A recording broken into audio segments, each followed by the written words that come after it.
বন্ধুরা, আমি আজকে আরেকটা নতুন রেসিপি করছি। বাচ্চারা বায়না করছিল বিকেলবেলা কি খাবে, সন্ধ্যার সময় কি খাবে, তাই জন্য হুট করে কি বানাবো করে চিন্তা করে আমি এটা একটু ময়দা মেখে নিয়েছি, একটু ঘি, একটু সাদা তেল, একটু নুন দিয়ে ময়াম দিয়ে একটু সামান্য 1 চিমটে খাবার সোডা দিয়ে এটাকে মেখে নিয়েছি।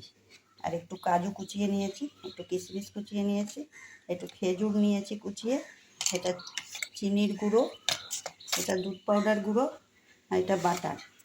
তারপরে আমি এগুলো সাদা তেলে ভাজবো। এই ডোটাকে বানাবো, বেলবো, বেলে তারপরে আমি ওইটাকে বানিয়ে তারপর দেখাচ্ছি, তারপরে ভাজবো।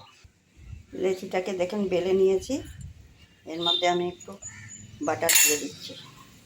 বাটারটা মেখিয়ে নিলাম, মাখিয়ে এর উপরে আমি দুধ পাউডার দিচ্ছি, মিল্ক পাউডার,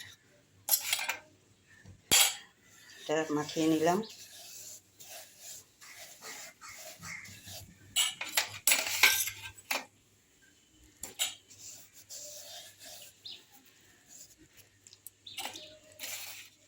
এরপরে আমি চিনিটাকে গুঁড়ো করে নিয়েছি দিলাম, সেই চিনিটাকে দিয়ে দিলাম।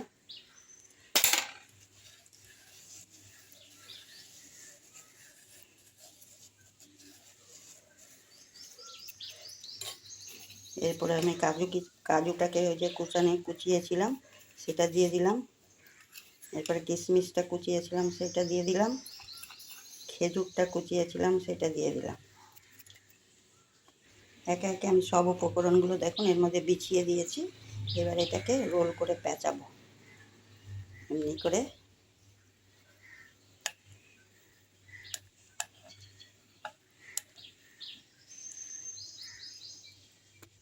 এই দেখুন এটাকে এমনি করে রোল করে পেঁচে নিয়েছি, আর এই সাইডগুলোকেও মুড়ে দিয়েছি, দুই ধারগুলো মুড়ে দিয়েছি।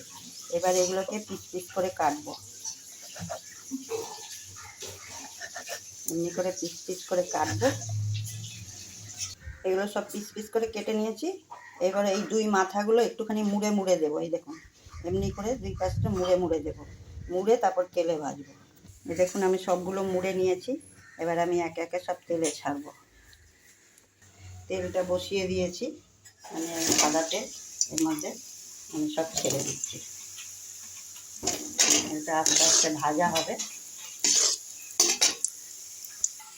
এই দেখুন এগুলো আমার ভাজা হয়ে গেছে, হালকা হালকা আঁচে ভাজলাম আস্তে আস্তে, এটা ভাজা হয়ে গেছে।